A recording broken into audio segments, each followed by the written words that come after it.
我打小就不爱说话，只因胎穿成婴儿时就知道自己注定是个炮灰。为了安稳狗到大，我打出生起就兢兢业业，把自己伪装成木讷的样子。双生姐姐都能清晰喊父王母妃了，我还只会睁着乌溜溜的大眼睛，安静地看着他们。这可急坏了郑王夫妇，都以为小女儿是傻子。母妃天天耐着性子教我开口，磨得我实在不耐烦，才咿咿呀呀挤出几个没意义的音节。就连爬行，我也特意比慕云舒晚了足足2个月。若不是哥哥慕云启异想天开，想把我这个安静乖巧的妹妹偷偷抱出王府，向小伙伴炫耀软萌妹妹，我或许还会假装不会爬更久。那天慕云启趁乳母不注意，笨手笨脚抱起我就想溜，我心里一紧，不行，太出风头了。情急之下，趁着他分神和侍卫搭话的间隙，我猛地从他怀里挣脱，扑通一声摔在地上，随即手脚并用的飞快爬向刚进门的父王慕君泽，一把抱住父亲的靴子，扬起小脸，用眼神无声诉说着不想出去的诉求。结果可想而知，慕云启被慕君泽黑着脸狠狠训了一顿，罚抄书100遍，还被严禁在擅自抱我。我虽成功避开被斩揽的命运，可小郡主会爬且爬得飞快的消息还是不胫而走，成了王府下人间的谈资。即便如此，我在言语上的迟缓依旧让郑王夫妇忧心不已。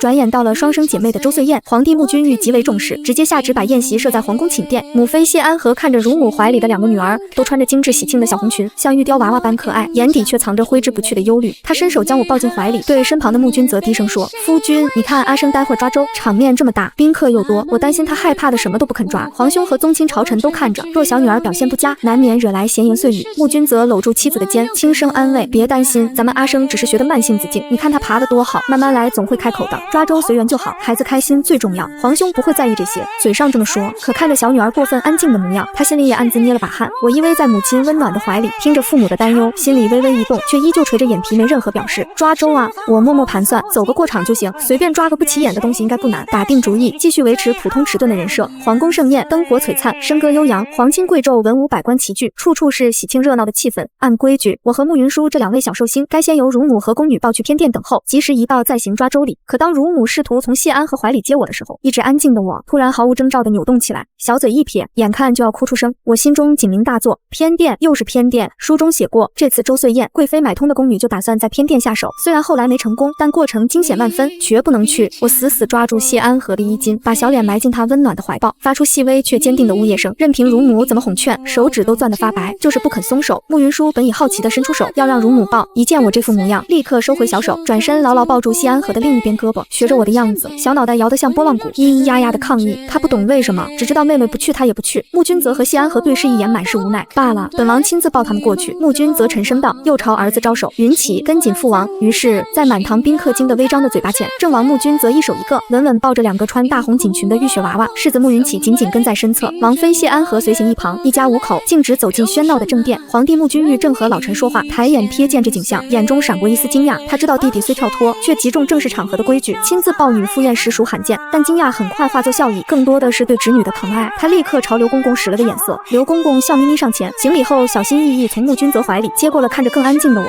慕君玉接过我，指尖触到软糯的小身子，心都化了，朗声笑道：“好好好，朕这青鸾公主今日真是可爱的紧。”被皇帝抱在怀里，我努力瞪着乌溜溜的眼睛装懵懂，眼珠却下意识地悄悄扫过大殿。就在这时，一道异样的视线落在我身上，不像旁人的好奇、喜爱或谄媚，这目光淡淡的，带着冷冽的审视，甚至藏着一丝不易察觉的厌弃。我凭着胎穿的直觉，猛地朝那方向望去，玉座不远处最尊贵的位置上坐着位穿玄色亲王蟒袍的年轻男子，容貌俊美的惊人，周身却裹着生人勿近的寒气，和殿内的喜庆格格不入。慕君玉只有慕君泽一个亲弟弟，那这位年轻亲王是？我的心猛地一跳，摄政王宋彦辰，那个父母被先帝冤杀手握重拳，一生在复仇与报国间挣扎，最后险些颠覆大燕的最大反派，他怎么会用这种眼神看我一个刚满周岁的婴儿？不安像潮水漫上来，我赶紧收回视线，乖乖窝在皇帝怀里，把自己缩成个小团子，努力降低存在感。及时到了，工人迅速在殿中央铺开巨大锦毯，上面摆满各式象征不同寓意的小物件，玉笔、金算盘、小元宝，甚至还有一方缩小版的玉玺。慕云舒先被抱下去，放在锦毯一端，他好奇地瞪大眼睛，一会儿抓玉笔，一会儿碰金算盘，对那方玉玺只扒拉一下就推开了。皇帝看得暗自惋惜，多好的拐孩子机会，小家伙不配合。我被慕君玉小心放在锦毯另一端，和姐姐遥遥相对。我的目标很明确，找个最不起眼的东西，比如手帕香囊，走个过场就行。可爬了半天，眼前不是金玉就是古籍，连玩具都镶着宝石，这万恶的皇室连个低调的物件都没有。烦躁渐渐冒头，我低着头暗自吐槽，视线里突然闯入一片玄色衣角，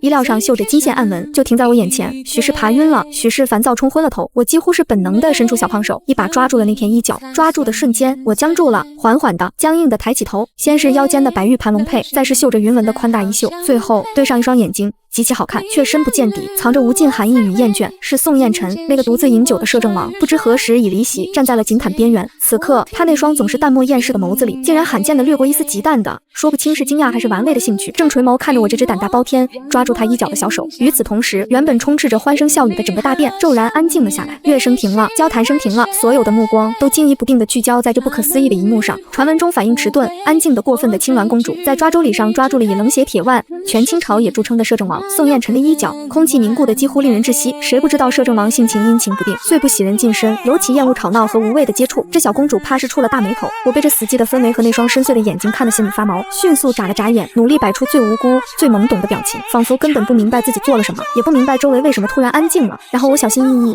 慢慢地松开了抓着那玄色衣角的小手，低下头假装无事发生，扭动着小身子就打算悄悄爬走，离这个危险人物越远越好。然而我才刚爬出去2步，就突然发现自己动不了了，一股轻微却无法抗拒的力量拽住了我身后精致的小裙子。我僵硬地回过头，只见那位摄政王殿下不知何时已经微微俯身，漫不经心地捏着我裙摆的一角。我的小心脏猛地一沉，整个大殿落针可闻，空气仿佛冻结了一般，我的心跳得飞快。我连忙瞥了一眼不远处还在专心致志扒拉一堆金银珠宝的姐姐慕云舒，还好姐姐没注意到这边，父王母妃应该能及时把她带离危险。我深吸一口气，准备拿出婴儿最有力的武器，放声大哭，以此打破这僵局，或许还能引得皇帝伯伯干预。然而就在我吸气蓄力的刹那，身体突然一轻，宋彦辰竟直接松开了我的裙摆，转而轻松地拎住了我背后的小衣襟，将我整个提溜了起来。这突如其来的失重感让我瞬间懵了，一时间都忘了我要大哭的事情。宋彦辰面无表情地看着我，这孩子很轻，软软的一小团，穿着大红锦裙，像个小福娃，脸上是婴儿特有的柔嫩饱满，眼睛很大，此刻因为受惊和蓄泪，显得格外水润明亮。正义眨不眨地看着他，没有预想中的嚎啕大哭，甚至没有一丝害怕的颤抖，只有最初的惊吓过后一种近乎审视的安静。宋彦辰眼底那丝极淡的兴趣稍稍浓了些，心中闪过一丝了然。他位高权重，却也身处漩涡中心，京城的大府邸，尤其是皇室宗亲的动向，皆在他的掌控之中。关于镇国王这对双生女的情报，自然也不少，无一例外都说陈瑶公主慕云舒聪明早慧，活泼灵动，极受宠爱，而青鸾公主我则反应迟钝，显得安静，远不如琪姐灵秀。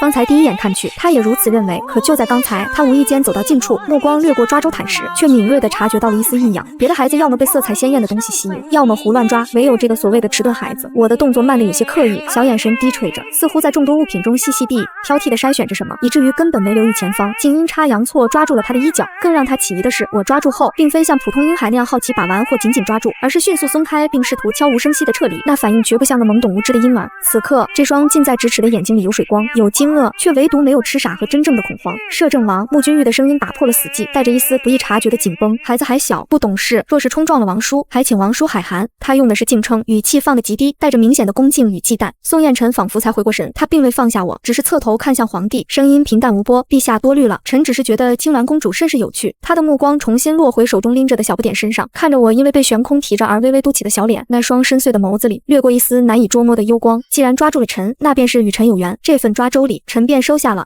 此言一出，满殿皆惊。穆君泽的眉头死死拧紧，上前一步，语气带着为人父的焦急与对权臣的忌惮：“摄政王，小女性情年幼胆怯，只怕会叨扰王爷清静，还是让小王……”他的话未说完，宋彦辰平淡无波的声音便打断了他，那双深眸依旧锁着手中拎着的小人。本王不觉得打扰，甚至还极其轻微的晃了一下手臂，让我像个小挂件似的在空中微微晃了晃。而且本王看青鸾公主挺愿意跟着本王的。这颠倒黑白的话让穆君泽气得胸口起伏，却敢怒不敢言。已经提前被谢安和紧紧抱在怀里的慕云舒，也看到了妹妹被那个坏人拎着，急得咿呀乱叫，小身子拼命扭动，想要扑过去救妹妹，却被母亲死死按住。整个大殿的气氛压抑到了极点，所有人都屏息凝神，看着这诡异的一幕，无人敢出声。就在这片死寂之中，一道极其细微、磕磕绊绊却清晰无比的奶音突兀地响了起来。不愿意，声音很轻，带着婴儿学语特有的含糊不清，却像一道惊雷猛地劈在了寂静的大殿之上。我说完这3个字，自己先僵住了，大脑一片空白。完了，我心里咯噔一下，我怎么就说出来了？我一直小心翼翼的伪装，就是为了不引起任何注意，尤其是在这个危险的反派面前。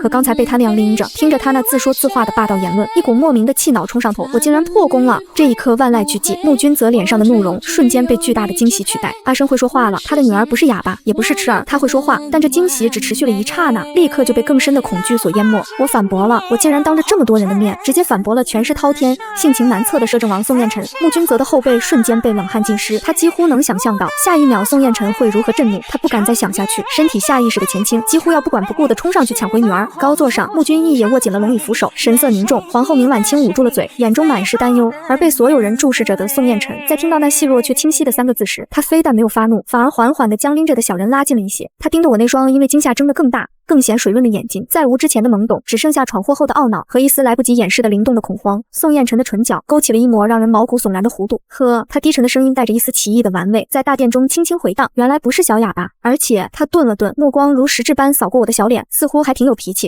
这完全超出预期的反应，让所有人都愣住了，包括被他近距离盯着的我。我的小心脏砰砰狂跳。他不生气，他这是什么意思？我的小脑袋飞速运转，无数应对方案闪过，最终选择了最直接也是最符合我目前人设的方法，闭嘴装傻。我用力眨巴了几下大眼睛，努力将方才瞬间的惊慌和懊恼全部压下去，让眼神重新变得空洞木讷，甚至还带上一丝被吓到的懵懂，小嘴微微张着。高座上的穆君义见状，立刻抓住机会打圆场，语气带着安抚和一丝不易察觉的请求：彦辰啊，你看你气场太强，都把这个小青鸾吓回去了，孩子还小，经不起吓，快把他还给君泽吧。青鸾才刚周岁，最是离不开父母的时候。穆君泽也立刻上前，伸出手紧张地看着宋彦辰，准备接回女儿。然而宋彦辰的目光在怀中已然瞬间变得木讷的小脸上停留了一瞬，眼底深处那抹玩味更深了。他非但没有将我递出去，反而手臂一收，调整了一个更稳妥的姿势，将我抱在了怀里。虽然动作略显生疏，但足够稳当。他抬眸看向皇帝，语气依旧平静无波，却带着不容置疑的意味：陛下，臣已年逾20，膝下犹虚，今日见青鸾公主，甚觉投缘，心中喜爱的紧。他顿了顿，无视穆君泽瞬间变得清白的脸色和几乎要脱口而出的反对，继续道：故而想向镇国王暂借公主2日，带回府中。稀罕稀罕，2日后必当完好归还。说完，他甚至不等皇帝回应，也不看穆君泽那几乎要杀人的目光，抱着怀里瞬间僵硬成小木头的我，转身便朝着大殿门口走去。玄色的蟒袍拂过光洁的地面，带起一阵冷冽的风，整个大殿鸦雀无声，落针可闻。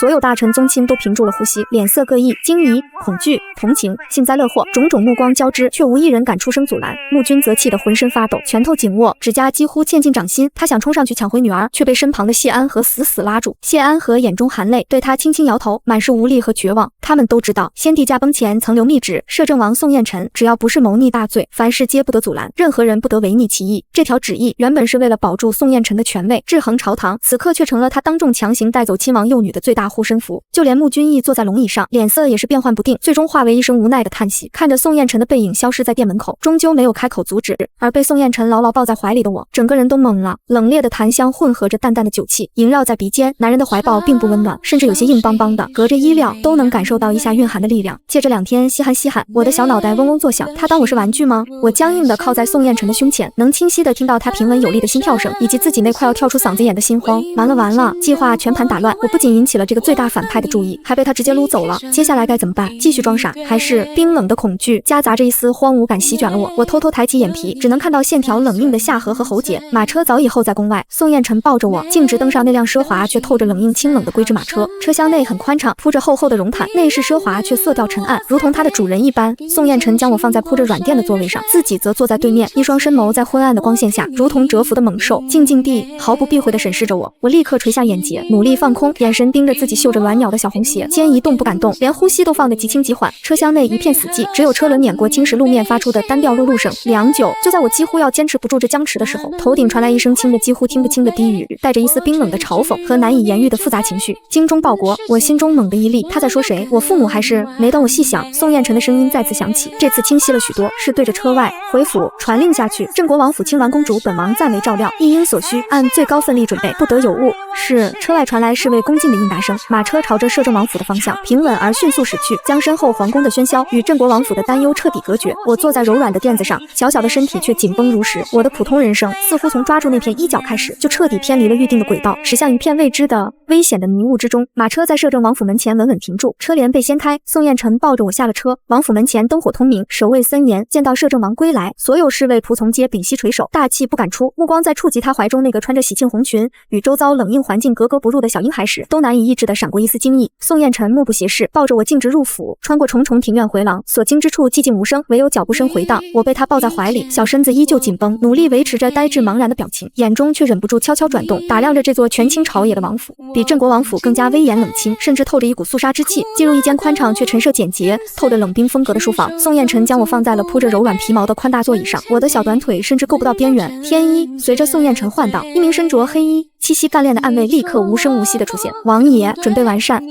便衣领命退下，目光快速扫过椅子上那个粉雕玉琢却眼神空洞的小娃娃，心中虽有万千疑问，面上却丝毫不显。书房内又只剩下2人，我低着小脑袋，看似在发呆，实则心里正在飞速盘算，摄政王府守卫肯定比家里还严，怎么逃？装哭，他好像不吃这套。装病，我递小手，下意识地揉捏着自己衣角上精致的绣花，完全没意识到这个小动作暴露了我内心的焦躁。好玩吗？头顶突然传来低沉的声音，我正想得出神，下意识的就点了点头。点完头的瞬间，我整个人都僵住了。我猛地抬起头，正对上宋彦辰那双深不见底，此刻却带着一丝清晰戏谑的目光。他就坐在对面的书案后，好整以暇地看着我，仿佛早已看穿我的所有伪装。我的心脏狂跳起来，他又在试探我。我迅速低下头，更加用力地，近乎固执地揉搓着自己的衣角，仿佛刚才那个点头只是无意识的动作，重新变回了一个懵懂无知的小婴儿。宋彦辰看着我这副鸵鸟模样，并未继续逼迫，只是指尖轻轻敲了敲桌面，眼底掠过一丝极淡狩猎般的耐心。他有的是时间和办法让我开口。很快，晚膳备好，并非在饭厅，而是直接摆在了书房旁边的暖阁。宋彦辰将我抱到桌边，然后就直接将我放在了光滑的红木桌面上。我小小的身子坐在冰凉的桌面上，茫然地看着满桌子的菜肴，晶莹剔透的虾饺，香气四溢的烤鹿肉，清淡的翡翠羹，精致的点心琳琅满目，色香味俱全，但是没有一样是适合一个刚满周岁还没长牙的婴儿吃的，甚至连碗糊糊都没有。我抬起头看向已经优雅直起银柱的宋彦辰，他正慢条斯理地夹起一块鹿肉，感受到我的目光，抬眸瞥了我一眼，眼神平静无波，甚至还用眼神示意了一下满桌的菜肴，仿佛在问为什么不吃。一股火气蹭的一下就冒了上来，他是故意的，他绝对是故意的。我气得小拳头都捏紧了，但很快我又强迫自己冷静下来，不能生气，不能被他激怒，要忍住。我低下头，像是在研究桌面上的木纹，实则小胸膛微微起伏，在努力平复情绪。过了好一会儿，就在宋彦辰以为我会继续沉默对抗时，却见我慢腾腾的像只笨拙的小乌龟一样，开始在光滑的桌面上朝他爬过来。宋彦辰动作一顿，放下银柱，好整以暇地看着我，想看看这个小东西到底想做什么。我爬得很慢很艰难，终于爬到他面前。我抬起头，黑白分明的大眼睛里看不出情绪，只是伸出小胖手，一把抓住了他刚刚放下的那双银筷子的尾端，然后就不动了。意思很明显，我吃不了，你也别想好好吃。势力在一旁的天一呼吸一滞，紧张地看着自家王爷和小公主之间这诡异的气氛。宋彦辰垂眸看着那只紧紧抓着自己筷子的小手，又抬眼看了看眼前这张绷得紧紧的小脸，沉默在暖阁里蔓延。忽然，宋彦辰极轻地笑了一声，但笑声里听不出喜怒，却让天一的后背瞬间起了一层冷汗。下一刻，宋彦辰的大手附上我抓筷子的那只小手，包裹住，然后带着我的小手重新举起了筷子。我那点微弱的力气，在他面前根本不值一提，只能眼睁睁地看着自己的小手被他操控着，夹起一块晶莹的虾饺，然后送进了他自己的嘴里。他优雅地咀嚼着，然后再次带着我的小手去咬那碗翡翠羹。无耻，太无耻了！我试图挣脱，可那只大手如同铁钳，我根本动弹不得，只能像个提线木偶一样，被迫协助他用完了这顿晚膳。整个过程，我紧抿着嘴唇，一声不吭，只用那双越来越沉静，甚至透出点冰冷意味的眼睛瞪着宋彦辰，而宋彦辰似乎完全不受影响，甚至胃口更好了些。宋彦辰用完膳，瞥了眼桌上那个虽然安静，但明显憋着股气，小脸都快鼓成包子的小奶团子，难得善心大发，吩咐天一去备些温牛乳来。我原本蔫蔫的精神猛烈一震，眼中下意识地流露出一丝期待的光芒，总算有能吃的东西了。然而没等我那点惊喜完全浮现，我就被宋彦辰拎了起来，并非抱去用膳的暖阁，而是直接拎回了那张宽大冰冷的书桌旁。他将我重新放回光秃秃的红木桌面上，然后自己便坐回椅中，拿起下一份奏折，垂眸批阅起来，仿佛桌上那个小东西不存在一般。天一很快端来一小碗温热的牛乳，看着坐在高高书桌边缘的小公主，有些手足无措，最后还是宋彦辰头也不抬的诞生道：“喂他。”天一这才笨拙地小心翼翼地用小勺一点点喂给我。急了的我也顾不得许多，配合地喝完了整碗牛乳，胃里有了暖意，精神也松懈了些许。喂完牛乳，天一无声退下，书房内再次只剩下2人，唯有烛火噼啪作响和纸页翻动、朱笔划过的细微声音。我抱着微胀的小肚子，有了闲心打量这间书房，陈设极其简洁，除了书案、书架、几张椅子外，几乎没有任何多余的装饰，色调沉暗，透着一股冷硬肃穆的气息，与镇国王府温暖热闹的氛围截然不同。这里更像一个运筹帷幄、决胜千里的军事指挥部，冷清的让人有些发怵。吃饱后的困意渐渐袭来，我的小脑袋开始一点一点，但这书桌对我来说实在太高了，边缘离地很远，根本不可能自己下去。我强撑着睁开眼，目光落在旁边那一摞已经被宋彦辰批改完毕、堆放的整整齐齐的奏折上。我歪着头想了想，然后慢吞吞地爬过去，伸出小胳膊，努力地将那一摞沉重的奏折一本一本脱下来，散乱地铺在桌面上。虽然奏折本身也是硬硬的，但铺开来总算比直接接触冰冷光滑的桌面要好上一些。做完这一切，我累得微微喘气，正准备趴下睡觉，目光却不经意间扫过奏折上的嫣红朱批，字迹苍劲有力，笔锋锐利如刀，带着一股不容置疑的杀伐决断之气，力透纸背。我虽然不认识几个繁体字，更看不懂奏折内容，但纯粹从审美角度看，这字写得极好，带着一种冰冷而强大的美感。感，我的视线不由自主地跟着那笔风走势移动，看着有些出神。好看吗？低沉的声音毫无预兆地响起，打断了我的凝视。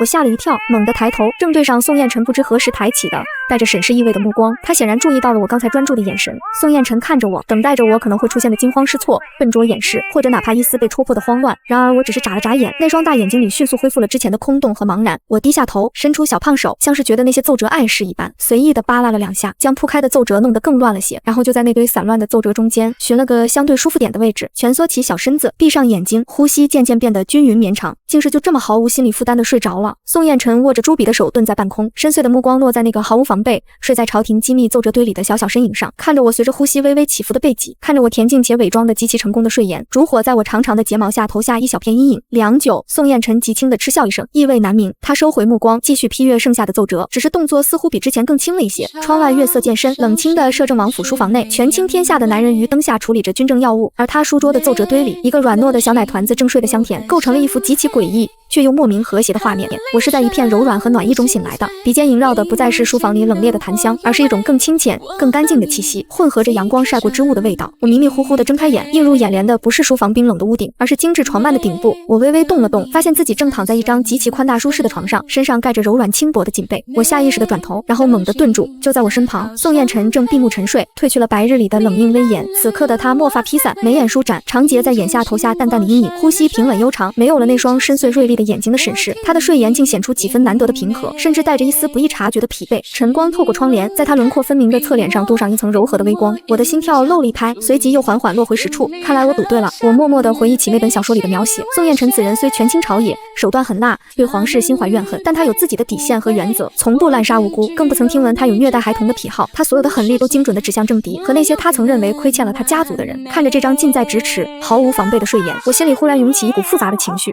我记得书中关于宋彦辰的结局，他最终死在了一场精心设计的围剿中，至死都未能为蒙冤而死的父母平反昭雪。他的一生仿佛就是为了衬托主角的光环，为了给男女主的爱情之路设置障碍和魔力而存在的工具人。这是我看书时最大的意难平。那样精彩绝艳、一生挣扎的一个人，结局不该是这样的。我无声地叹了口气，但很快我又摇了摇头，甩开这些纷乱的思绪。慕云生啊，慕云生，你自己现在都生死未卜，前途未卜，还有闲心去同情别人？先想想怎么保住小命。怎么回去吧。想到这里，我重新集中精神，机会难得，我小心翼翼地撑起一点身子，凑近了些，伸出短短的小手指，极轻极快地戳了一下宋彦辰的脸颊，触感温热，带着活人的弹性。他毫无反应，依旧沉睡着。我胆子大了一些，一点点地像只小心翼翼的小猫一样挪动到床边。床榻对于我来说实在太高了，直接跳下去肯定不行。我看着垂落下来的床单，思考着能不能用它当缓冲爬下去。就在我背对着床内侧，认真思考越狱方案时，一只大手突然从后面伸来，精准地拎住了我背后的后领，将我整个人提溜了起来。我惊讶地回头，只见宋彦辰不知何时已经睁开了眼睛，那双深邃的眸子里没有丝毫刚醒时的朦胧睡意，冷静的可怕。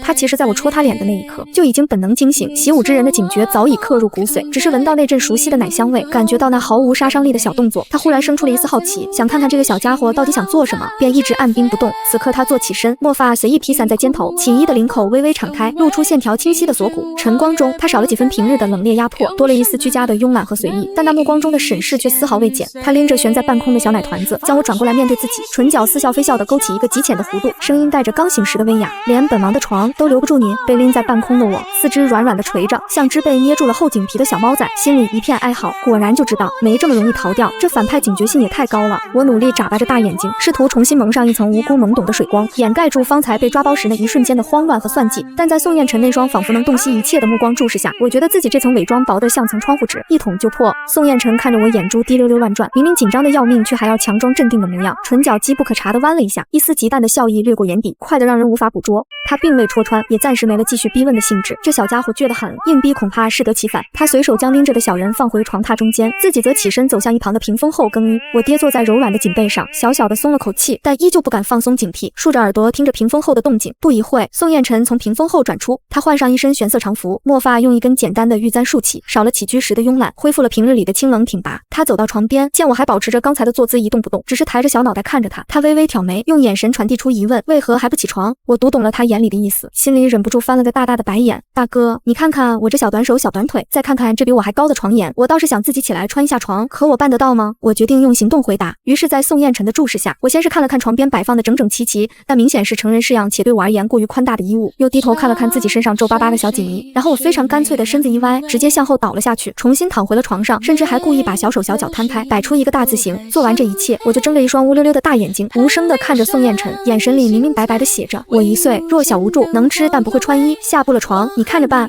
宋彦辰看着床上那个耍无赖的小奶团子，摊成一小团，脸上理直气壮的无能表情，沉默了片刻，他似是无奈，又似是觉得有些好笑的摇了摇头，便扬声唤道：黑衣侍卫应声而入，恭敬垂首，去寻个细心的嬷嬷来伺候公主起身洗漱，备些适宜的早膳。宋彦辰吩咐道，目光依旧落在床上那个开始无聊的玩自己手指的小人身上。侍卫领命迅速退下，心中暗忖，王爷对这捡来的小公主倒是颇有耐心。我听到适宜的早膳几个字，耳朵几不可察地动了动，心里稍稍满意了些，算你还有点良心。但我依旧保持着躺平的姿势，直到一位面容慈祥、动作利落的老嬷嬷端着温水和小巧精致的衣物进来，我才配合的任由嬷嬷摆布。宋彦辰则坐在窗边的椅子上，随手拿起一本书册，目光却并未完全落在书页上，时不时会掠过那个被嬷嬷熟练伺候着的小小身影，眼神深邃，不知在想些什么。老嬷嬷手脚麻利，很快便将我打理妥当，换上一身鹅黄色的小鹿裙，衬得我愈发浴血可爱，像个刚出炉的小包子。烟翼端着一碗温热的牛乳走进来，正准备像昨晚那样喂给小公主，就见自家王爷忽然放下了手中的书册。本王来。宋彦辰的声音平淡无波。烟衣愣了一下，几乎以为自己听错了，但接触到王爷那不容置疑的目光，立刻恭敬地将小碗和玉勺递了过去。我坐在特意垫高了的椅子上，小短腿悬空晃荡着，看着宋彦辰接过碗勺朝自己走来，心里直打鼓。黄鼠狼给鸡拜年，没安好心，他又想干嘛？但腹中的饥饿感是真实的。我权衡了一下，决定识时务者为俊杰，乖乖张开了小嘴。宋彦辰显然从未做过这等伺候人的事，尤其是伺候一个软绵绵的小婴儿。他执勺的手势略显僵硬，舀起一勺牛乳，动作甚至比昨日的燕衣还要笨拙几分，还微微蹙着眉，神情专注，仿佛在完成一项极其精密的任务，小心翼翼地将勺子递到我嘴边，生怕洒了半分。我看着他这副如临大敌却又透着一股子认真的模样，不知怎地，脑海里突然冒出一个荒诞的念头，这画面怎么莫名有点像那种初为人父、手忙脚乱的新手爹。这个联想太过突兀和搞笑，我一个没忍住，差点把含在嘴里的牛乳喷出来，幸好我及时咽了下去，却也因此呛得轻轻咳嗽了2声，小脸都憋红了。宋彦辰自然没有错过，我眼中那一闪而过近乎戏谑的笑意，以及随后强忍咳嗽的狼狈。他握着勺柄的手指微微收紧，唇线抿得更直了些，但终究什么也没说，只是继续一勺一勺沉默而坚持地喂完了整碗牛乳。虽然动作依旧不算娴熟，但后半程明显顺畅了不少。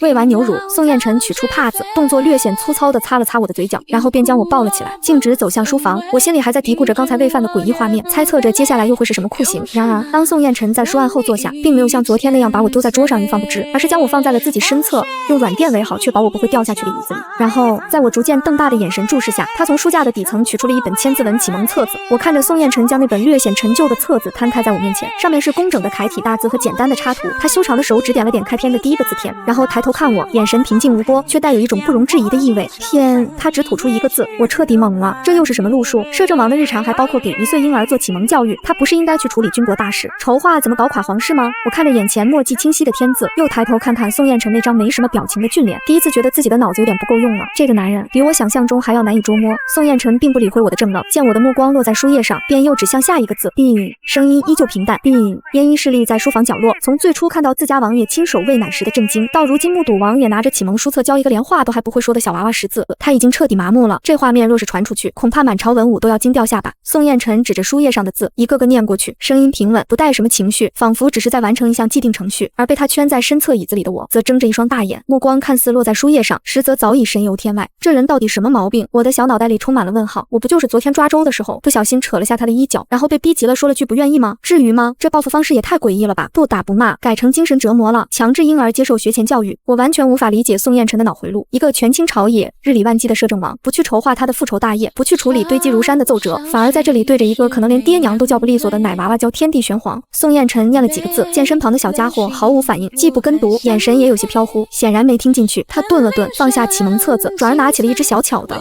似乎是特意准备的毛笔，然后在我还没反应过来之前，他的大手便附上我的小手，握住了那支对我来说过于于沉重的毛笔。我猛地回过神，试图挣扎，但那点力气在宋彦辰面前如同皮肤汗数。他的手带着我的手蘸了墨，铺开一张宣纸，开始一笔一画地写刚刚念过的天字。天，他低沉的声音在我头顶响起，温热的气息拂过我的发顶。我浑身僵硬，被迫感受着笔尖在纸上移动，看着那浓黑的墨迹在宣纸上晕开成型。我能清晰地感受到身后男人胸膛传来的平稳心跳，以及他身上那股冷冽又沉稳的气息。疯了，真是疯了！我心里只剩下这个念头。这算什么？手把手教仇人的后代写字，他是不是熬夜批奏折把脑子批坏了？宋彦辰并不在意我的僵硬和走神，只是执着地一遍又一遍地带着我写那几个简单的字，边写边念，仿佛在进行某种固执的试验，或者只是一种连他自己都未曾深思的排遣孤寂的方式。燕一低着头，努力减少自己的存在感，心里却在默默计算，照这个趋势下去，王爷是不是很快就要开始教小公主批阅奏折了？我生无可恋的被操控，小手沾满了墨迹，心里只有一个愿望：父王、母妃，你们什么时候来接我回家啊？这摄政王府，我是一天也待不下去了。午后，书房内光线明亮，宋彦辰将一本千字文放在我面前的书桌上，他自己则在一旁坐下，重新埋首于那似乎永远也批阅不完的奏折之中，仿佛上午那场突如其来的十字课只是心血来潮的一个插曲。我坐在冰凉的桌面上，低头看着摊开的书页，心里悄悄松了口气，总算消停了。我乐得清静，便假装认真看书，实则继续神游天外，思考着脱身之法。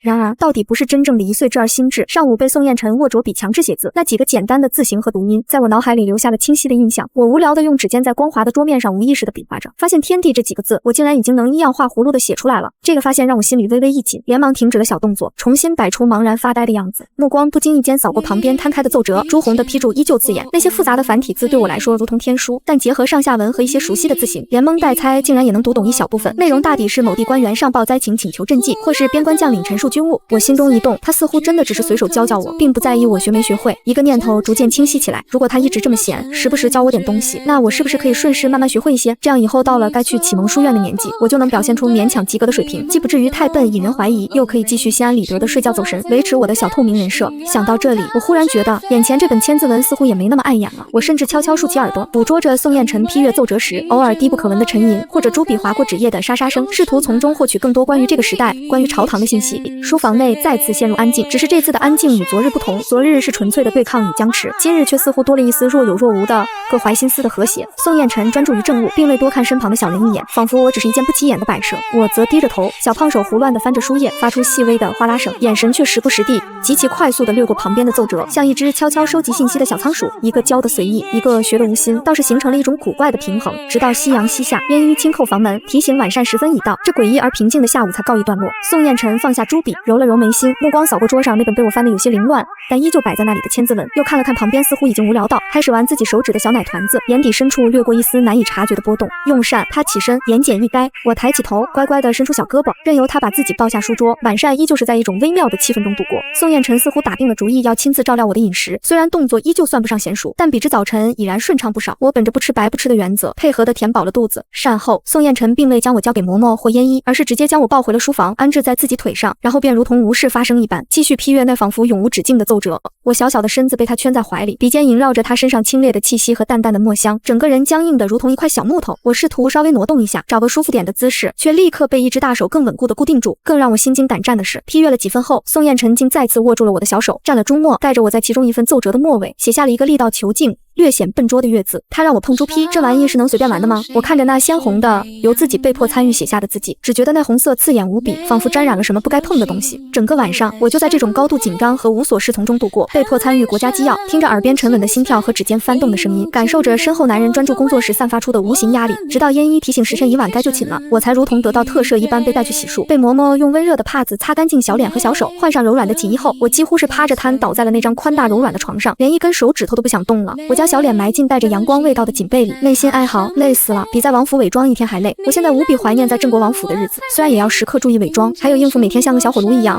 热情的非要抱着我睡觉的姐姐慕云舒，但至少不用被逼着读书写字，更不用被拎着批阅奏折。这摄政王府简直不是人待的地方，尤其是这个摄政王，脑回路清奇，折磨人的方式都如此别出心裁。宋彦辰洗漱完毕，从屏风后转出时，看到的就是这样一幅景象：小奶团子毫无形象地瘫在床榻中央，四肢舒展，小嘴微张，一双大眼睛失神地望着帐顶，脸上写满了生无可恋炼4个大字，连他走近都似乎没察觉。这副彻底放弃伪装，累到灵魂出窍的模样，莫名取悦了宋彦辰。他极少情绪外露的脸上，竟忍不住掀起一丝极淡的笑意，甚至从喉间溢出2声低低的、带着磁性的轻笑。这笑声惊动了我，我猛地回过神，看到已经走到床边的宋彦辰，尤其是捕捉到他唇角那尚未完全消散的弧度，心里顿时警铃大作。糟了，松懈了，被他看到真面目了。我立刻想重新板起小脸，扮回那副懵懂样，但疲惫感如同潮水般涌来，让我连抬起眼皮的力气都欠奉。最终，我只是默默地带着点自暴自弃的意味，往床里面滚了滚，给他腾出了一块位置，然后继续瘫着，用行动表示随便吧，爱咋咋地。宋彦辰看着我这副破罐子破摔的小模样，眼底的笑意又深了几分。他吹熄了大部分烛火，只留远处一盏昏暗的夜灯，然后掀开锦被躺了下来。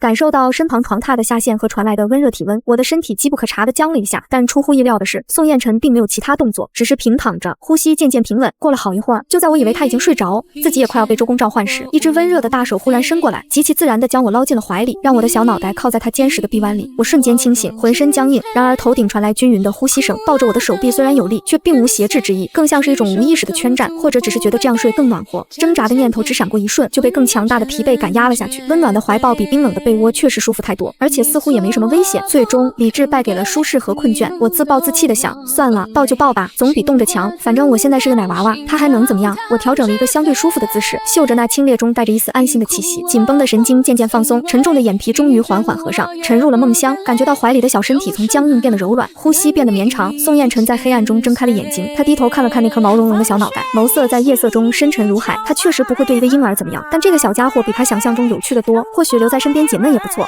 翌日清晨，天还未亮，我就被细微的动静吵醒。我迷迷糊糊地睁开眼，看到宋彦辰已经起身，正站在屏风前，由侍女伺候着更换朝服。玄色的亲王蟒袍庄重威严，金线绣制的盘龙图案在烛光下隐隐流动，玉带束腰更衬得她身姿挺拔，气度迫人。平日里穿着常服已是冷峻非凡，此刻换上这身象征权力巅峰的朝服，更是平添了几分令人不敢直视的凛然威仪。我看着这一幕，困意瞬间跑了大半，小心脏不争气的加速跳动了几下，不是被帅到，而是激动的想哭。皆因他要去上早朝了，这个认知让我内心一阵狂喜。这意味着整个白天偌大的摄政王府主人不在，这可是千载难逢的逃跑，至少是探查地形的好机会啊！虽然我不认识路，但只要能离开这个房间，就有机会观察王府的布局、守卫换岗的规律，说不定以后还能趁机摸点无关紧要的小道消息，或者看似不起眼，关键时刻却能保命的机密。我按捺住内心的激动，继续闭眼装睡，耳朵却竖得老高，仔细听着那边的动静，心里已经开始规划越狱路线图。悉悉索索的穿衣声停止，脚步声朝着床榻走来，我赶紧调整呼吸，让自己看起来睡得正沉。然而预想中宋彦辰直接离开的场面并没有发生，我感觉到阴影笼罩下来，紧接着身上一轻，整个人就被捞进了一个带着冷冽潮服气息的怀抱里。我猛地睁开眼，难以置信地看着近在咫尺、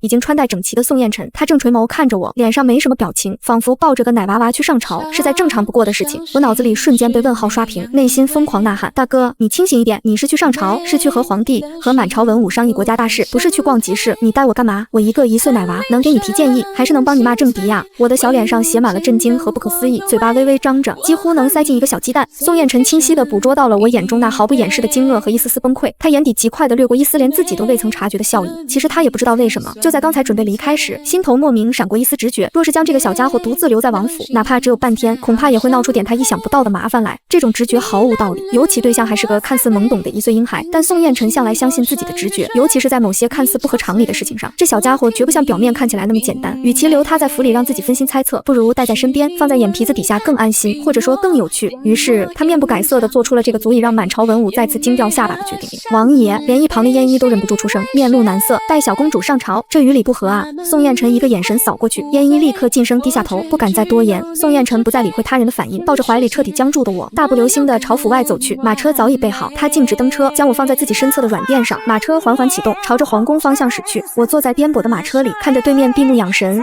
仿佛只带了件随身物品的宋彦辰，内心一片绝望。观察王府结构，偷机密保小命，我悲愤地想。现在好了，直接去参观大燕朝最高权力中心了，这机会也太好了点吧！我仿佛已经看到了金銮殿上满朝文武看着摄政王抱着个奶娃娃议政时那目瞪口呆的场面，而始作俑者宋彦辰依旧气定神闲。他甚至觉得带着这个小家伙，或许能让那慢慢枯燥乏味、充满勾心斗角的早朝变得没那么令人厌烦。金銮殿上庄严肃穆，皇帝穆君义端坐龙椅，文武百官分列两侧，山呼万岁之后，早朝伊始。然而今日的气氛从一开始就透着古怪，所有人的目光都不由自主地忽明忽暗地飘向那个位于御座左下手专属摄政王的太师椅上，宋彦辰正襟危坐，玄色蟒袍衬着他面容冷峻，与往日并无不同。可不同寻常的是，他怀里竟多了一个小小的穿着鹅黄色锦裙的挂件，正是2日前被他从周岁宴上带走的青鸾公主。我被宋彦辰以一种既不会让我不舒服，又确保我不会乱动的姿势圈在怀里，小脸埋在他胸前，只露出半个毛茸茸的后脑勺，努力扮演着一个被陌生环境吓到懵懂无知的1岁婴孩。我能清晰地感受到从四面八方射来的混杂着震惊、疑惑、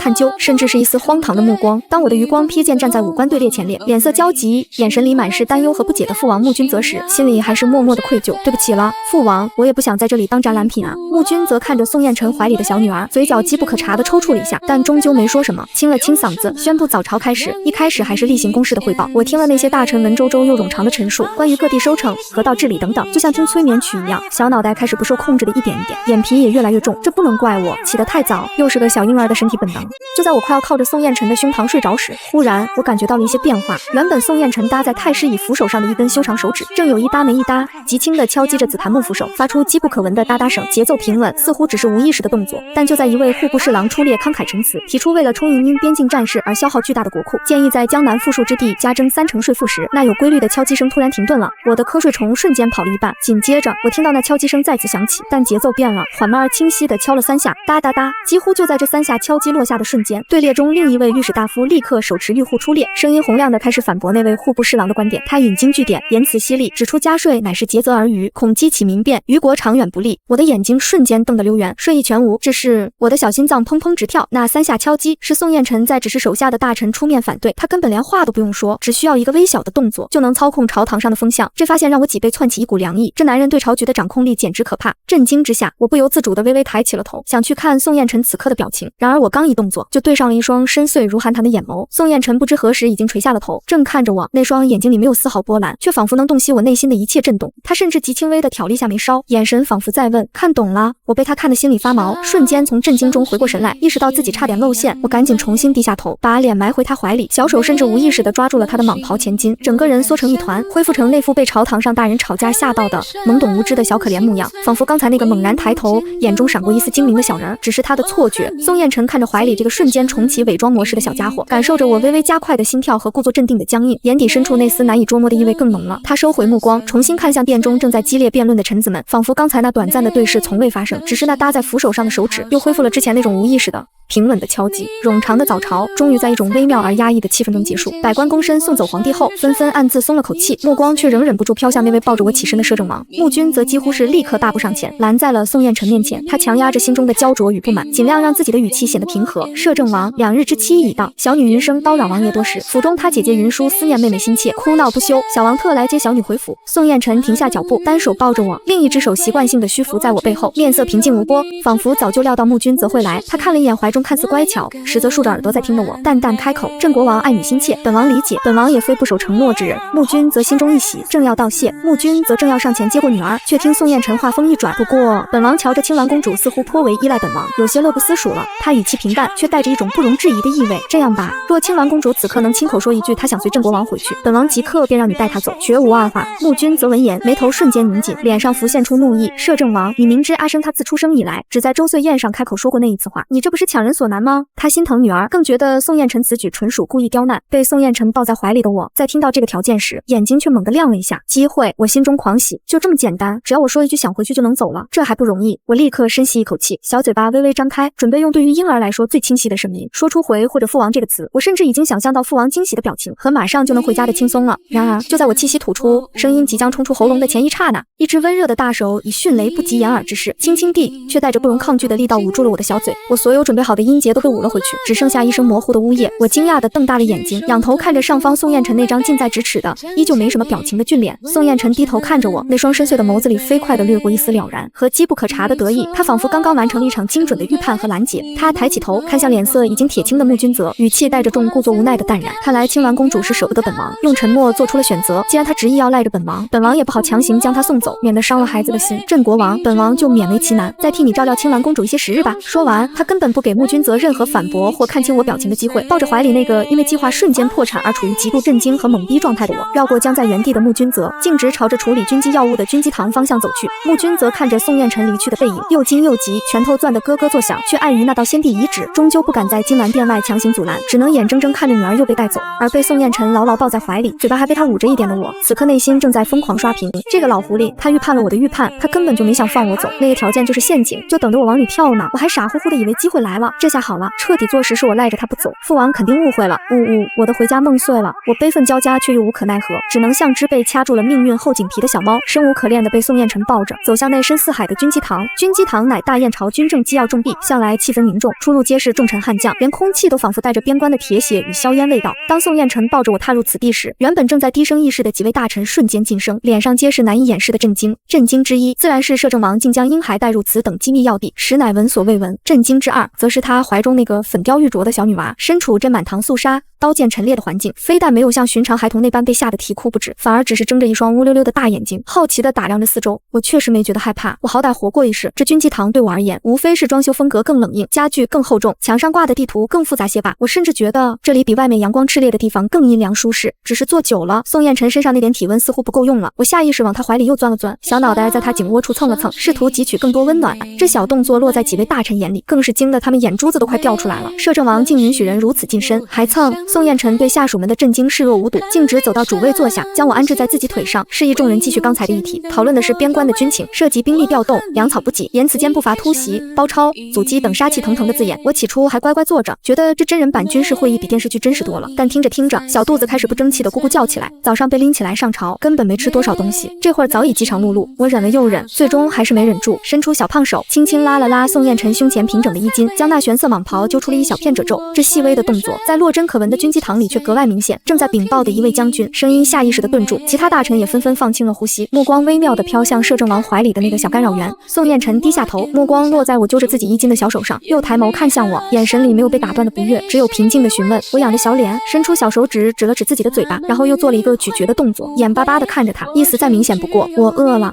宋彦辰沉默地看了我2秒，就在众大臣以为他会因着不合时宜的打扰而不耐时，他却淡淡开口，打破了堂内的寂静。燕一一直如同影子般守在门外的燕一立刻现身，王爷，去端碗蛋羹来。是。燕一领命，迅速离去。未几，一碗温热的、香气扑鼻的蛋羹便被端了上来。宋彦辰并未亲自喂我，而是将我从腿上抱下来，放在了旁边临时准备的一张空着的、铺着软垫的椅子上，又将蛋羹和小勺放在我面前的矮几上。我早就饿坏了，也顾不得什么场合，拿起小勺就笨拙的自己咬着吃了起来。我吃的专心致志，腮帮子一鼓一鼓，偶尔嘴角沾上一点蛋羹，还会伸出小舌头舔掉。几位大臣看着这诡异的一幕，肃杀紧张的军机堂内，权倾朝野的摄政王与心腹重臣商讨着关乎国运的边关战事，而一旁郑国王家的小公主正坐在椅子上，晃着小短腿，津津有味地吃着她的蛋羹。两种截然不同的画风强行融合在一起，冲击力实在太大。不过能进入军机堂的都不是寻常人物。最初的震惊过后，见摄政王神色如常，他们很快收敛心神，重新投入到紧张的军务讨论中，只是声音不自觉地又压低了几分，生怕惊扰了那位小祖宗用膳。宋彦辰一边听着下属的汇报，目光偶尔会扫过旁边那个吃得心无旁骛的小身影，眼底深处闪过一丝极淡的，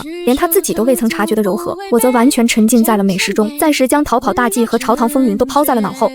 这摄政王府的厨子手艺还真不错。我心里默默地给蛋羹点了个赞。吃饱喝足的我像只慵懒的小猫，瘫在铺着软垫的椅子里，小肚子微鼓，昏昏欲睡。耳边是大臣们关于西南边关军情的激烈讨论，那些藤甲、渡江、箭矢无效，伤亡惨重，并不刺耳，像背景音一样嗡嗡作响。我本来打定主意不闻不问，继续扮演好我懵懂无知的小透明角色。边关打生打死，跟我这个被扣押在摄政王府的1岁奶娃有什么关系？多一事不如少一事。然而听着将领们描述敌军如何利用涂抹了油脂的藤甲轻松渡江，几方箭矢射上去纷纷滑落，将士们如何浴血奋战却伤亡枕藉，那些惨烈的画面仿佛透过语言浮现在我眼前。我终究不是真正冷血之人，心里那点微不足道的正义感和身为穿越者知晓更多可能性的优越感开始蠢蠢欲动。我忍了又忍，小拳头在袖子里悄悄握紧，真是笨啊！我心里着急，藤甲怕火，这不是常识吗？就算沾了水，也不是完全没有办法。最终，在那位脾气火爆的将军又一次捶桌怒吼，刀劈不开，箭射不穿，难不成要眼睁睁看着他们渡江时，我一时没忍住，细弱却清晰的声音脱口而出：火！仅仅一个字，如同水滴落入滚油，瞬间让整个喧嚣的军机堂陷入了一片死寂。所有大臣的目光齐刷刷地聚焦到了这个被他们几乎忽略的小奶娃身上。那位刚才还在怒吼的将军一时没反应过来，下意识就粗声反驳：小娃娃懂什么？他们们在江里，藤甲进水又抹了油，根本点不着，火攻根本行不通。我说完那个字就后悔了，冲动是魔鬼啊！听到将军的反驳，我立刻紧紧闭上嘴巴，把小脑袋往软垫里缩了缩，努力把自己团成一只不引人注意的鹌鹑，假装刚才那石破天惊的一个字只是我的梦呓或者无意识的模仿。方法我已经说了，至于怎么用，那是这些大人们的事情，只说一个字反而更容易掩饰，可以推脱是听他们讨论学舌。大臣们面面相觑，也觉得这大概只是个巧合，一个1岁婴还能懂什么军国大事？正准备将这个小插曲抛诸脑后，继续商讨对策，就在这时，一直沉默不语的宋彦辰却缓缓吐出一个字，声音不高，却带着冰冷的嘲讽：蠢。一个字让所有大臣瞬间噤若寒蝉，冷汗涔涔而下，连呼吸都放轻了。宋彦辰淡淡的目光扫过在场诸位重臣，最后落在了那个还在努力装鹌鹑的小身影上，眼底深处掠过一丝奇怪的金光。他没有立刻点破，而是将目光重新投向刚才反驳的将军，语气平淡却压迫感十足。谁说火一定要在江中方能奏效？他修长的手指轻轻敲了敲桌面，敌军渡江前集结于何处？渡江时藤甲可曾全然静默？渡江后登陆之地可有草木？火箭袭营，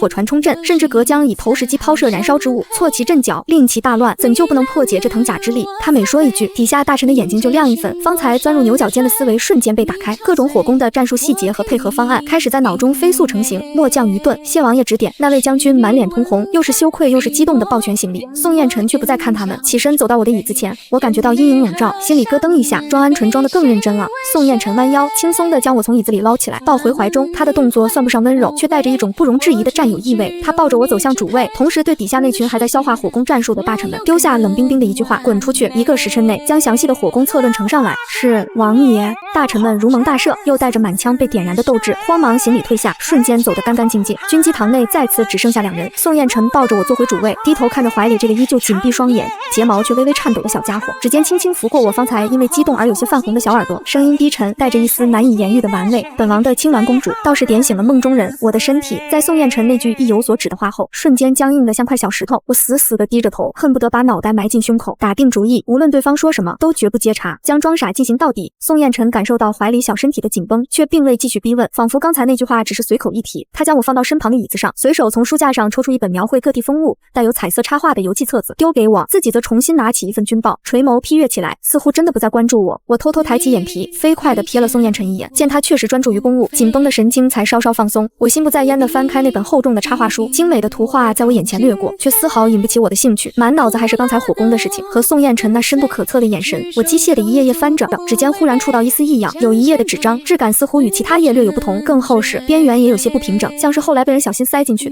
好奇心驱使下，我费力地翻到那一页，果然这不是原书的内容，上面是密密麻麻的小楷字记，记录的正是关于西南边关敌军使用藤甲渡江的详细情报。不仅有此次战事的描述，更明确指出这并非敌军第一次使用此法，后面还罗列了几种历史上曾成功应对过类似情况的有效策略，分析得极为透彻。我睁大了眼睛，努力辨认那些复杂的繁体字，我看得极其吃力，连蒙带猜，但最后那一段总结性的小字我看懂了，并且每一个字都像小锤子一样敲在我心上。然上述诸法或需天时地利，或耗时长久，缓不济急，唯火攻一策，看似直接，实乃下下之选。伤敌1000，自损800，非但难以全攻，更易引发山火，殃及无辜，毁我边民生计，疑惑无穷。伤敌1000，自损800，疑惑无穷。我的小手僵在半空，指尖冰凉，我整个人如同被一盆冰水从头浇到脚，彻骨生寒。他早就知道火攻是最笨、副作用最大的方法，那本册子里的应对策略明明有更优解。我猛地抬起头，难以置信地望向书案后的男人，而此刻宋彦辰不知何时已放下了笔，正单手之仪。我一眨不眨地看着他，那双深邃的眼眸里没有惊讶，没有疑惑，只有一片了然和一丝几不可察的冰冷嘲讽。看到了他淡淡开口，声音平静无波，却像一把锋利的刀，精准地剖开了我所有的侥幸和自以为是。我张了张嘴，却发不出任何声音。我看着宋彦辰，眼神里充满了震惊和不解。他竟然知道有更好的方法，为什么还要用我提出来的这个最笨的火攻？为什么还要在那些大臣面前那样说？宋彦辰似乎看穿了我的疑问，他缓缓起身，走到我面前，高大的身影带来强烈的压迫感。他伸手轻而易举地从我僵住的小手中抽走了那张家页，指尖掠过纸张，发出轻微的沙沙声。他垂眸看着眼前这张写满惊讶和茫然的小脸，语气带着一种居高临下的近乎残忍的冷静。小家伙，他的声音很轻，却字字清晰。有的时候别太自以为是，你以为满朝文武都是蠢材，看不出火攻的弊端？你以为军机堂里吵吵嚷嚷是真的找不到办法？他嘴角勾起一抹没有什么温度的弧度。他们吵的不是方法，是利益，是责任，是互相推诿，是怕单干系。等他们吵出了所以然，边关的战事早就等不起了。他的目光锐利如刀，仿佛能穿透我的伪装，直抵我灵魂深处。你提出了这个最笨的方法，恰恰是眼下最快、最直接、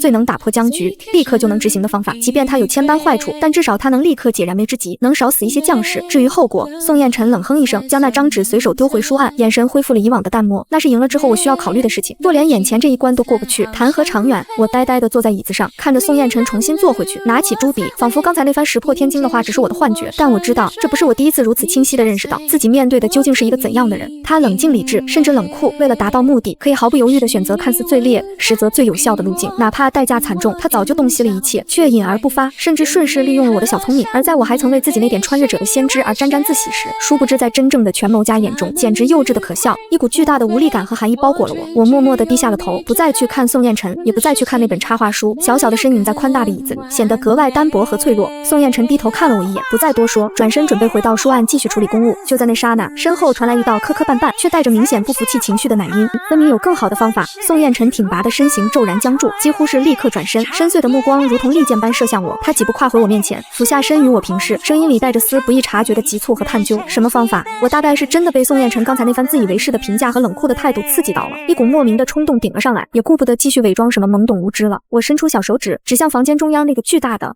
标注着山川河流的军事沙盘，示意宋彦辰抱我过去。宋彦辰眸光微闪，没有犹豫，伸手将我抱起，走到沙盘前。我被放在沙盘边缘的高凳上，勉强能够到沙盘模型。我的小胖手指指向沙盘上离江边最近的一座城池模型，因为情绪激动和语言能力有限，话说得更加断断续续，却努力表达清楚。西南多雾，我先点出关键天时，然后手指划过江面到城池，这里可以先撤离百姓。我的手指点在空荡荡的城池模型上，在里面放满草垛，接着指向城池外围，再让士兵换衣服，假装是百姓。我抬起小脸看向宋彦辰，眼神里带着一种与我年龄极不相符的冷静和算计。敌军顺利过江，看见城里没有士兵，肯定轻敌，会进城。最后，我的小手做了一个合拢和投掷的动作，到时候关城门，从城墙放火箭。我说完，微微喘着气，小胸脯起伏着，黑白分明的大眼睛直直地看着宋彦辰，带着一种你看，明明有更聪明的方法的倔强。宋彦辰彻底镇住了，他深邃的眼眸中先是闪过一丝极快的震惊，随即被浓烈的兴味所取代。这计策空城计与火攻结合，利用西南多雾的天气掩盖真实动向，诱敌深入，瓮中捉鳖，不仅避免了在江上硬碰硬和可能引发的山火，还能最大程度地歼灭敌军有生力量、天时、地利以及对人心的精准把握。这绝不是一个1岁婴孩能想出来的，甚至比他那本秘册上记录的几种方法都要精妙和狠辣。巨大的惊喜和探究欲如同潮水般涌上宋彦辰的心头，他紧紧盯着我，仿佛要透过这具幼小的身体看穿里面藏着的灵魂。他压下心头的震动，声音却不由自主地带上一丝锐利。计策精妙，不过他话锋一转，目光如炬，你怎么知道西南多雾？这个问题如同当头棒喝，瞬间让我沸腾的头脑冷静了下来。我眼中的倔强和得意迅速褪去，取而代之的是一丝慌乱和后悔。糟了，我心里咯噔一下，我怎么会知道西南多雾？我一个从未离开过京城的奶娃娃，刚才只顾着反驳宋彦辰，证明自己不是自以为是，却忽略了最致命的逻辑漏洞。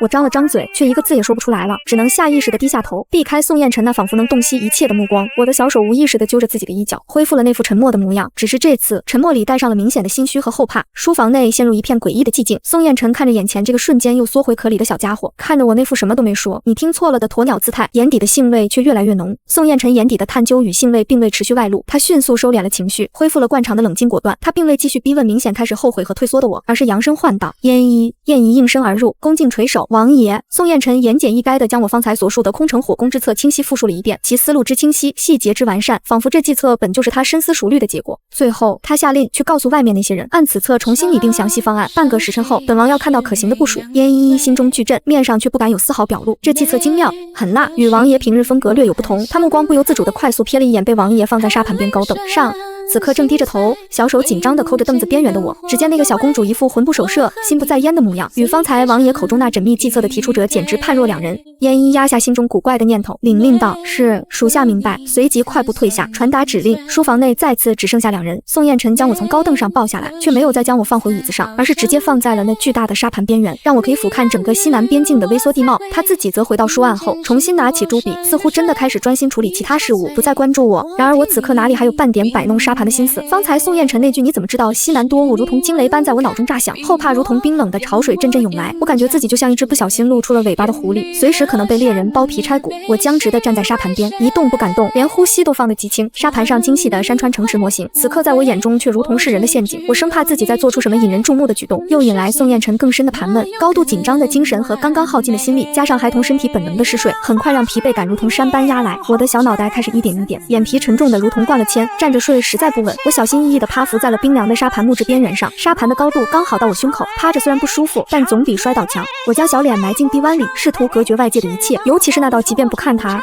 也仿佛无处不在地审视目光。起初我还强撑着保持一丝清醒，但温暖的阳光透过窗棂照在身上，书房内只剩下纸页翻动的细微声响。在这片诡异的宁静中，我的意识逐渐模糊，最终沉沉睡去。宋彦辰批完一份奏折，抬眸望去，只见那个小小的人已经趴在沙盘边上睡着了。阳光勾勒出我柔软的发丝和稚嫩的轮廓，睡颜恬静，与方才那个语出惊人、眼神锐利的小家伙截然不同，仿佛又变回了那个普普通通的一岁婴孩。宋彦辰放下笔，缓步走到沙盘边，静静地看了我片刻，目光掠过我微微蹙起的眉头，似乎连在睡梦中都带着一丝不安。他伸出手，指尖在即将触碰到我脸颊时微微顿住，最终只是极轻地拂开了一缕垂落在我眼睛上的碎发。西南多雾，他低声重复着这4个字，眸色深沉如海，里面翻涌着无人能解的思绪。他没有叫醒我，也没有将我抱回床上，只是转身取过自己搭在椅背上的外袍，动作轻柔地盖在了我身上。然后他回到书案后，继续处理他的政务，只是翻阅纸张的动作比平时更轻缓了些。偌大的书房内，一时间只剩下均匀的呼吸声与极轻的沙沙书写声。宋彦辰处理完手头积压的紧要公文，窗外日头已微微西斜，他揉了揉有些发胀的眉心，抬眼望去，只见沙盘边那个小身影依旧趴着，似乎睡得正沉，身上还盖着他的外袍，只露出半个毛茸茸的小脑袋。他起身放轻脚步走过去，我恰好在此刻悠悠转醒，长长的睫毛颤了颤，迷迷糊糊地睁开眼，尚未完全清醒，眼神里还带着婴儿特有的懵懂和睡意。宋彦辰弯腰，动作算不上特别温柔，却足够稳妥地将我抱了起来，骤然腾空的感觉让我下意识地伸出小胳膊搂住了他的脖子，小脸无意识地在男人带着冷冽气息的颈窝处蹭了蹭，寻找着一个更舒适的姿势，然后软软地将头靠在了他宽阔的肩头，一副全然依赖还没完全回神的模样。这一幕恰好被奉命前来听取最终决策指示的几位大臣看在眼里，他们恭敬地向宋彦辰行礼，抬头时目光不由自主地被摄政王肩头那个乖巧软糯的小团子吸引。小家伙睡眼惺忪，脸颊还带着熟睡后的红晕，安安静静地趴在王爷肩头，不哭不闹，柔软的像是云朵捏成的。几位平日里在朝堂上叱咤风云，甚至有些家中也有孙辈的大臣，心头那点属于老父亲祖父的慈爱瞬间被勾了起来，目光不自觉地柔和了几分，甚至有人暗自恍然，原来如此，怪不得王爷非要带着小公主这般乖巧可爱的孩子，谁舍得撒手？我完全没意识到自己无意中蒙倒了一片朝廷重臣，我正处在醒与未醒之间的待机状态，小脑袋放空，任由宋彦辰抱着我走出军机处，朝着宫门方向走去。刚到宫门口，准备登上摄政王府的马车，我的眼角余光忽然瞥见了不远处另一辆熟悉的属于郑国王府的马车，车帘掀起，谢安和正抱着慕云舒从皇宫里走出来，慕云舒眼尖，一眼就看到了被宋彦辰抱在怀里的我，顿时激动地挥舞着小手，嘴里咿呀呀的就要喊出来。谢安和眼疾手快，连忙轻轻捂住了女儿的嘴，对着宋彦辰的方向得体地甚至带着一丝不易察觉的恭敬，微微屈膝行礼，见过摄政王。宋彦辰脚步未停，只是淡淡颔首，算是回礼，随即便抱着我登上了自家那辆奢华冷肃的马车。谢安和直起身，目光紧紧追随着宋彦辰的背影，直到车帘落下，隔绝了视线。他看着小女儿乖巧，实则呆滞地趴在宋彦辰肩头的身影消失在车帘后，强压下心中的担忧、思念与种种复杂情绪，抱着怀里还在不安分扭动、试图张望的大女儿，转身走向马车，只是步伐略显沉重。马车内，慕云舒被母妃抱着，小脸上满是困惑和不平。自从穿越到这里，她清楚地感受到周围所有人对她们姐妹的极致宠爱和追捧，黄伯伯、父王、母妃，甚至连宫人侍从，无不对他们呵护备至。可为什么那个看起来冷冰冰、对什么都好像很厌烦的摄政王王叔，可以那么轻易地把妹妹从周岁宴上带走，而且一待就是这么久？他更想不通的是，父王明明是黄伯伯唯一的亲弟弟，为什么他们看起来好像很怕那个摄政王？明明妹妹被带走了，他们却不敢强行把妹妹抢回来。那个摄政王到底为什么会有这么大的权力？慕云舒攥紧了小拳头，乌溜溜的大眼睛里充满了不解和一丝为妹妹感到的委屈。他暗暗下定决心，要快点长大，要变得很厉害，这样才能保护妹妹，不让任何人再把妹妹从他身边带走。而此刻，摄政王的马车已经平稳地驶离皇宫。车厢内，我彻底清醒过来，意识到自己刚才又下意识地对宋彦辰做出了依赖的举动，顿时有些懊恼，悄悄挪动了一下小屁股，试图离他远一点。宋彦辰将我的小动作尽收眼底，却并未点破，只是闭目养神，唇角机不可察地弯起一个极浅的弧度。这小家伙身上的谜团越来越多，也越来越有趣了。他不急，他有的是耐心慢慢解开这些谜题。而目前看来，将我带在身边是个再正确不过的决定。回到摄政王府，晚膳在一种比前2日稍显沉闷的气氛中用完。宋彦辰并未像往常一样将我带去书房，而是拎着我来到了王府后院宽阔的演武场。夜色初降，演武场四周的火把已被点燃，跳动的火焰映照着一排排冰冷的兵器架，空气中仿佛还残留着白日里操练留下的汗与铁锈的味道。宋彦辰将我放在场边一张铺着软垫的宽大椅子上，自己则褪去外袍，露出里面紧身的劲装，随手从兵器架上取下一柄长剑。他没有多说一句话，便在场中舞起剑来，剑光霍霍，身形矫若游龙，玄色的身影在火光下闪转腾挪，每一招每一式都带着凌厉的破空之声，充满了力量与美感，却又透着一股生人勿近的冷冽杀伐之气。我起初还乖乖坐着，大眼睛跟着那抹迅疾的身影转动，心里暗自啧舌，这反派武功果然不是盖的，难怪最后要围剿才能搞定。看了一会儿，我发现宋彦辰完全沉浸在自己的剑术世界里，似乎根本无暇顾及我这个小挂件。一个大胆的念头冒了出来，这是不是个机会活动一下？一直被抱着，我都快忘记自己还有腿了。我小心翼翼地观察了片刻，确认宋彦辰背对着我，正专注于一套复杂的剑招。于是我小心翼翼地转过身，面朝椅子，模仿着记忆中婴儿下地的样子，先试探着将一条小短腿探下椅子，脚尖点地，然后另一条腿也跟着慢慢滑下来。整个过程，我屏住呼吸，生怕弄出一点声响。终于，两只小脚丫都接触到了冰凉坚实的地面，我双手紧紧扒着椅子边缘，努力想要凭借自己的力量站稳。然而婴儿弱小的腿部力量根本不足以支撑我的身体，膝盖一软，扑通一声，我直接跪坐在了地上。幸好地上铺着防止摔伤的细纱，并不疼，但我的小脸瞬间憋得通红，是羞的，太丢人了，连站都站不起来。我不服气，双手用力撑着地面，撅着小屁股再次尝试站起来，一次两次，失败了无数次后，我终于颤颤巍巍地凭借着一股倔劲，成功地依靠着椅子的支撑站了起来。那一刻，小小的成就感让我眼睛一亮，仿佛征服了全世界。我兴奋地想要尝试迈出人生的第一步，于是我小心翼翼地一点一点地松开了紧紧抓着椅子边缘的手。就在我的手完全离开支撑物的刹那，双腿再次不受控制的一软，整个小身子重心不稳，直直地向前倒去。我甚至能感觉到地面带着凉气扑面而来，完了，要摔个狗啃泥了。